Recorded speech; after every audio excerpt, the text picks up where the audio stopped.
কোনো লেখকের সম্পর্কে যদি ভালো একটা ধারণা থাকে তাহলে সেই লেখকের লেখা বইটা রিডারদের পড়ার প্রতি একটু অন্যরকম আগ্রহ বাড়িয়ে দেয়। তো শিক্ষার্থী বন্ধুরা, চলো আজকের ক্লাসে আমরা আলোচনা করি the spectator's account of himself by Joseph Addison. তো বুঝতেই পারছো এখানে রাইটারকে জোসেফ অ্যাডিসনের লেখা একটা এসে যেটার নাম হচ্ছে the spectator's account of himself. তো আমরা প্রথমে টাইটেলটা একটু বিশ্লেষণ করি। দ্য স্পেকটেটরটা আসলে কি? দা আছে না প্রথমে, বুঝতেই পারছো। দ্য স্পেকটেটরস হচ্ছে একটা ম্যাগাজিনের নাম। ওকে, এটা একটা পত্রিকা। বোঝা গেল যে দ্য স্পেকটেটরস হচ্ছে পত্রিকার নাম, যেটা 1711 সালে সম্পাদনা করা শুরু হয়েছিল এবং এখানে এডিটর বা সম্পাদক ছিলেন রিচার্ড স্টিলি। তোমরা অবশ্যই অনেকেই চিনো যে রিচার্ড স্টিলি ছিলেন এখানে সম্পাদক এবং তারই বন্ধু হচ্ছেন জোসেফ অ্যাডিসন, আমাদের বর্তমানের আজকের রাইটার যিনি। তো জোসেফ অ্যাডিসনকে উনি একই সালেই কি করলেন, ইনভাইট করলেন যে বন্ধু তুমিও আমার পত্রিকায় কি করো, এখানে সম্পাদক হিসেবে জয়েন করতে পারো। তো আমাদের জোসেফ অ্যাডিসন কি করলো, এই যে 1711 সালেই এই ম্যাগাজিনের এডিটর হিসেবে জয়েন করলো এবং সেখানে লেখালেখি শুরু করলো। তো ওনার কাছে মনে হলো যে আমি তো এখানে লেখালেখি শুরু করব, ভালো ওনার ব্যাপারে আমরা আরও অনেক কিছুই জানবো। তো প্রথমে কি দরকার, আমার যে অডিয়েন্স, আমার যে রিডার্স, তারাকে আমার সম্পর্কে একটা পরিচয় দেওয়া দরকার, আমার সম্পর্কে একটা ধারণা দেওয়া দরকার। যার কারণে তিনি একটা কি করলেন, কলাম লিখলেন, যে কলামটা হচ্ছে তার বায়োগ্রাফি। সে বায়োগ্রাফি মানে বুঝতেই পারছো যে ইন্ট্রোডিউসিং হিমসেলফ, তার নিজেকে তিনি কি করলেন, এই বায়োগ্রাফিতে নিজের পরিচয়টা তুলে ধরলেন। কিভাবে তুলে ধরেছেন, কি কি তুলে ধরেছেন আমরা সেগুলো জানবো। তো উনি মনে করেন যে ম্যাগাজিন একটা কি লাইফের মিরর, একটা আয়নার মতো। তোমার লাইফে সোসাইটিতে যা কিছু ঘটে এগুলো আমরা কি ম্যাগাজিনে একদম ঠিক জল জল করে আয়নার মতো দেখতে পাই। তো আমাদের এই জোসেফ অ্যাডিসন সারাদিন তার সাথে যে ঘটনাগুলো ঘটতো তিনি যেগুলো দেখতে পেতেন, পরের দিন সকালে ম্যাগাজিনে এগুলোই তিনি লিপিবদ্ধ করতেন। তো দেখা গেছে যে উনি কেমন মানুষ ছিলেন তার পরিচয়টি একটু আমরা জেনে নিই। তিনি ছিলেন খুবই যাকে বলে আমরা মৃতভাষী, মানে মানুষের সাথে কমিউনিকেশান স্কিলটা তার খুবই উইক ছিল। কিভাবে, যে কথা বলে, উনি কথা বলতে খুবই কম পছন্দ করতেন। যেমন উনি এমনও বলেছেন যে ওনার সম্পর্কে মানে উনি একই সাথে 3 সেন্টেন্স কখনো বলেছে বলে তার মনে হয় না, বড়জোর 1টা থেকে 2টা বাক্য তিনি বলেছেন।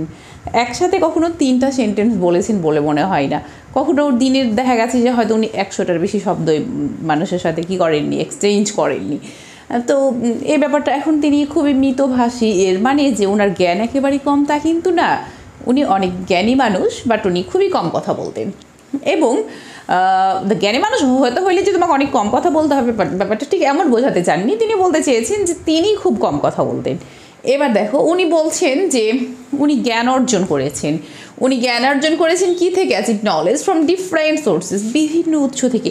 উনি জ্ঞান অর্জনের জন্য সফরেও গেছেন, উনি জ্ঞান অর্জনের জন্য বিভিন্ন বই পড়েছেন। এমনও হয়েছে যে লাইব্রেরিতে দেখা গেছে ইংরেজি, গ্রিক, ল্যাটিন ভাষার কোনো মানে এমন কোনো বই ছিল না যে উনি টাচ করেন নাই।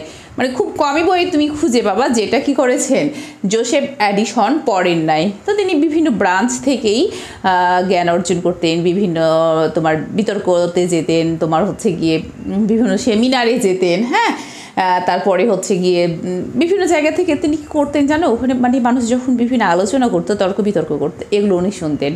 শুনেও কিন্তু জ্ঞান অর্জন করা যায়, হ্যাঁ। তো উনি ওখানে পার্টিসিপেট করতেন না কথা বলার জন্য, বাট শুনতেন এবং সেগুলোই পরের দিন দেখা গেছে যে উনি লিখতেন, হ্যাঁ। তো উনি তার সম্পর্কে আরও বলেছেন যে উনি একটা খুব স্মল স্টেটের মালিক ছিলেন, যে স্টেটটা কি উত্তরাধিকার সূত্রে তার পাওয়া, এবং আজ থেকে প্রায় 600 বছর আগে থেকেই এই স্টেটটা এভাবেই চলে আসছে। মানে প্রথমে যে, তারপরে তার ছেলে শাসন করবে, তারপরে তার ছেলে, তারপরে তার ছেলে, এভাবে 600 বছর ধরে এই মুহূর্তে এসে আছে কি জোসেফ অ্যাডিসনের কাছে। এবং বলছেন যে ওই স্টেটটা এই 600 বছরে তিনি কি করেননি, কখন একটু যোগ বিয়োগ কিছুই হয় নাই, মানে না বেড়েছে না কমেছে, একই রকম পজিশানেই রয়েছেন।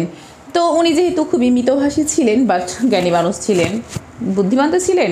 শিক্ষকরা দেখা গেছে যারা একটু কম কথা বলে তাদেরকেও খুব পছন্দ করে, যে তারা ক্লাসে ডিস্টার্ব করে কম।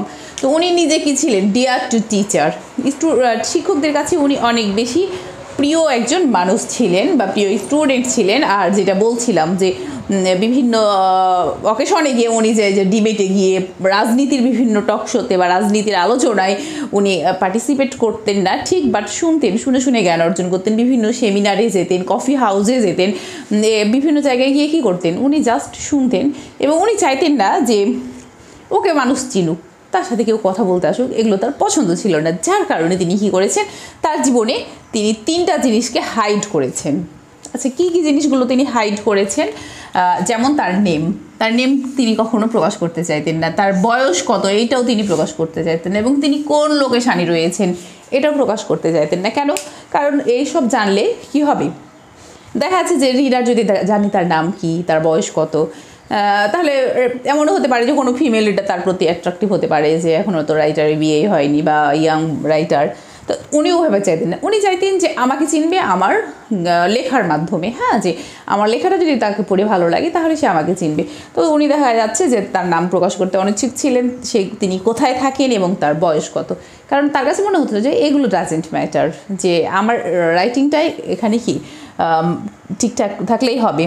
এবং দেখা গেছে যে আমাকে যদি চিনে তাহলে আমার সঙ্গে অযথা লোকজন কথা বলতে আসবে, দেখা করবে, এটা আমার কাছে খুবই বিরক্তকর। যার কারণে তিনি হচ্ছে গিয়ে এই জিনিসগুলো হাইড করতেন। হ্যাঁ, তবে উনি বলেছেন একটা জিনিস, যে উনি খুব নিজেকে নিউট্রাল পজিশনে থাকার মানুষ হিসেবে দাবি করেছেন। ওখানে যে 2টা দল ছিল, হুইগ অ্যান্ড টোরি, তিনি বলছেন না আমি হুইগের সমর্থক না টোরির সমর্থক, হ্যাঁ আমি একেবারে নিউট্রাল একজন মানুষ। এবং তিনি আরও এরকম কিছু বর্ণনা দেওয়ার চেষ্টা করেছেন, এখানে বলতে চেয়েছেন যে আসলে যারা তার বইগুলো কিনবে বা যারা তার বইগুলো পড়বে তারা কি জাস্ট নো অ্যাবাউট অথর, তারা রাইটার সম্পর্কে জানতে আসলে আগ্রহী যে আমি কার বই পড়ছি, উনি কে। তো এই কারণে জাস্ট আমি আমার সম্পর্কে কিছু তথ্য দিলাম এখানে, যে যেহেতু আমার রিডাররা মিনিমাম জানা দরকার যে আমি কে, আমি কোন স্বভাবের মানুষ, আমার রুচিবোধ কেমন, এই জন্য আমি হচ্ছে গিয়ে নিজের সম্পর্কে এই তথ্যগুলো আমি আসলে দিতে এসেছি, কারণ রিডারদের এই ব্যাপারগুলো জানার কি থাকে, আগ্রহ থাকে। এবং উনি যেটা বারবার ইমফ্যাসাইজ করতে চেয়েছেন, জোর দিয়ে বলতে চেয়েছেন যে আমি কি করতে চাই, want to give knowledge through writing, আমি হচ্ছে গিয়ে আমার লেখার মাধ্যমে জ্ঞান বিতরণ করতে চাই। আমি যেগুলো জানি আমি সেগুলো মানুষের সাথে শেয়ার করতে চাই, বাট কথা বলি না, মানুষের সাথে কমিউনিকেশন করি না, মানুষকে লেকচার দিয়ে না। আমি বেসিক্যালি আমার লেখার মাধ্যমে আমার কাছ থেকে আমার যে জ্ঞানগুলো রয়েছে সেগুলো আমি কি করতে চাই, শেয়ার করতে চাই থ্রু মাই রাইটিং। ওকে। এবং আরও একটা বিষয় রয়েছে যে উনি যখন খুব ছোট, মানে উনি যখন পেটে ছিলেন আর কি, বা এমন সময় তার মা স্বপ্নে দেখেছিলেন যে তার ছেলে কি হবে, একদিন বড় বিচারক হবে। এবং যে জিনিসটা নাকি উনি যখন খুব ছোট তখন থেকেই তার মা সেটা তাকে বিভিন্নভাবে অবজার্ভ করতেন। একটা বাচ্চাকে ছোট থেকে বোঝা যায় না যে বড় হয়ে হয়তো এরকম কিছু হতে পারে। তো দেখা গেছে যে সে হচ্ছে একটা খেলনা নিয়ে খেলছে, সেখানে খেলনা চেয়ে কিছু বাজে না, সে বাজাটা যতক্ষণ না খুলে দিচ্ছে ঝুমুরটা ততক্ষণ সেটা নিয়ে খেলছে না, বা এরকম অনেক জিনিস দেখে তার মাও চিন্তা করতেন যে সে বড় হয়ে কি হোক, জাজ হোক, কারণ তাদের ফ্যামিলিতে তখন তার বাবাদের একটা মামলাও চলছিল। তো সেই থেকে তার মায়ের একটা হচ্ছে গিয়ে ইচ্ছে ছিল যে ছেলে জাজ হয়ে কী করবে, একদিন ন্যায় বিচার সমাজে প্রতিষ্ঠিত করবে। তো আমাদের জোসেফ অ্যাডিসন উনি চেষ্টা করতেন যে তার মায়েদের যেন কথাগুলো সে রাখতে পারে, তাদের মুখ যেন সে উজ্জ্বল করতে পারে। তো এভাবেই উনি কিন্তু চেষ্টা করে গেছেন, এবং ছোট থেকেই উনি খুব শান্ত স্বভাবের ছিলেন, তার জ্ঞান অর্জনের প্রতিও খুব বেশি আগ্রহ ছিল। তো এই বিষয়গুলো তিনি আসলে এই যে আমার এই কলামটার মাধ্যমে, দ্য স্পেকটেটর ম্যাগাজিনে একটা কলামে কী করেছেন, উল্লেখ করেছেন। এই ছিল actually the spectator's account of himself by Joseph Addison. তো শিক্ষার্থী বন্ধুরা, ক্লাসটি তোমরা বুঝতে পারলে কিনা বা কেমন লেগেছে অবশ্যই কমেন্ট সেকশানে জানাতে ভুলবে না। আজ পর্যন্তই, সবাই অনেক ভালো থাকবে। আল্লাহ হাফেজ।